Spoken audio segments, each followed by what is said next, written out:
It's considered a quality to think about others more than yourself.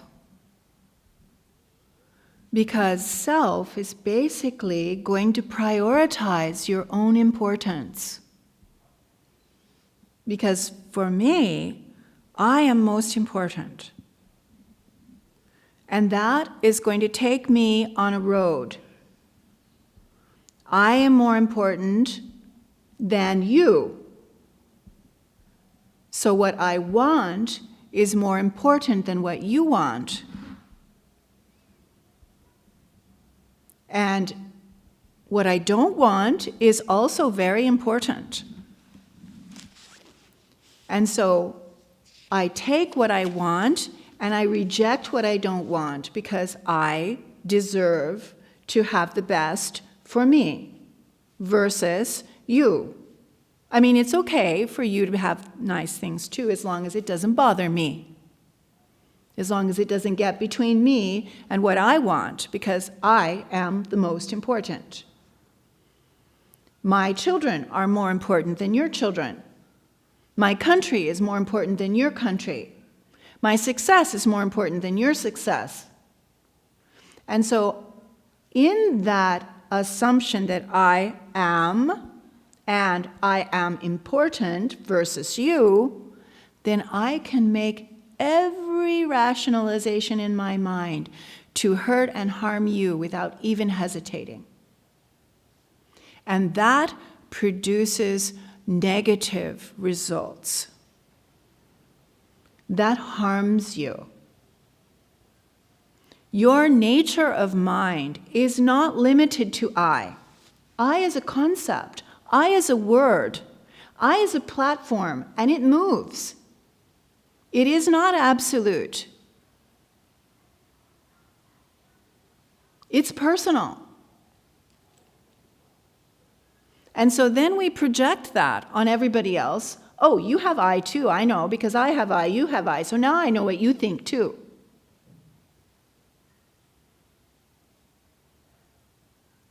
And so we have a complete fictition, a divided interaction with our own mind projected in what we think of what is not me. And so in that, when we think with kindness to another, we produce a kind of a cause that produces a kind result. You kindly act towards another, they kindly act towards you, mais ou menos, sort of, more or less. You act harmful, aggressive, violent, and harmful to another, you produce very negative results. And this is the example that Rinpoche used about a mirror. If you're looking in a mirror and you make an ugly face, you get to see somebody with an ugly face. If you look in a mirror and you see someone smiling, charming, and loving, you get to see someone smiling, charming, and loving, because it is your eyes perceiving. It is your mind coming to conclusion based on what you see there. It is not universal. It is personal. Your negativity of mind produces negative reality. Sadly. And then we go to war with the mirror and think it's going to get better. Where if you could understand to look back and realize that self, in the confusion of our ordinary mind, is producing this optical illusion, then you could start to change your own mind. You could start to reduce this assumption of self and its priority over everybody else. You could start to reduce the negative tendencies of greed and arrogance and hatred, because you begin to understand that it is an illusion of our mind. And when you begin to reduce these negative tendencies of your own mind, me reducing the negative tendencies of my mind, then when these negative tendencies are gone, what is absolutely true as it is, beyond words and beyond names and beyond concepts, what is the true nature of your mind becomes obvious. That sun and its radiance becomes obvious. And the problem is, we don't have respect. We just have pride and insecurity, isolation and loneliness. We don't have respect for perfection that permeates us. We don't have respect for something greater than us that is good. So therefore, we don't experience that quality, because we have this kind of like steel ball bearing of self that's fighting with the steel ball bearing of other and clacking all the time. This is basically refuge. Refuge in the Buddha nature. Refuge in absolute truth. Now, absolute truth is absolute. It doesn't have words. It doesn't have concepts. It doesn't have a creator. It doesn't have a destructor.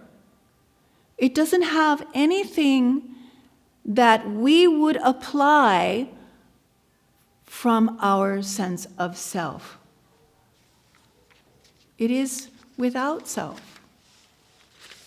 Your nature of being, your mind, without the great divider of I. And to respect that nature of mind beyond I. We come from, I don't know about you, but I come from a culture, I come from a family, I come from the Rocky Mountains. I come from a place where we are staunch, we are hardworking, we have all kinds of I. I like, I don't like, I want, I don't want, I'm going here, I'm going there, I'm going to do this, I'm going to do that. And all my problems are you. You did this and you did that. And my mother did this, and my father did this, and my sister and my brother did this, and this happened, and that happened. All the things that went wrong in my life were due to somebody else. And basically, it's such an amazing teaching to realize that the mistake is in our mind. And that's changeable. And what is our essence and our being is a great wisdom and truth and victorious. Not over someone, because there's nobody over or under. There's truth, and then all the problems that occur when you don't know truth. So the first virtue, then, is respect. Respect for truth, with a capital T. Prostration, bowing, honoring to something completely honorable. And that's a very beautiful, positive quality.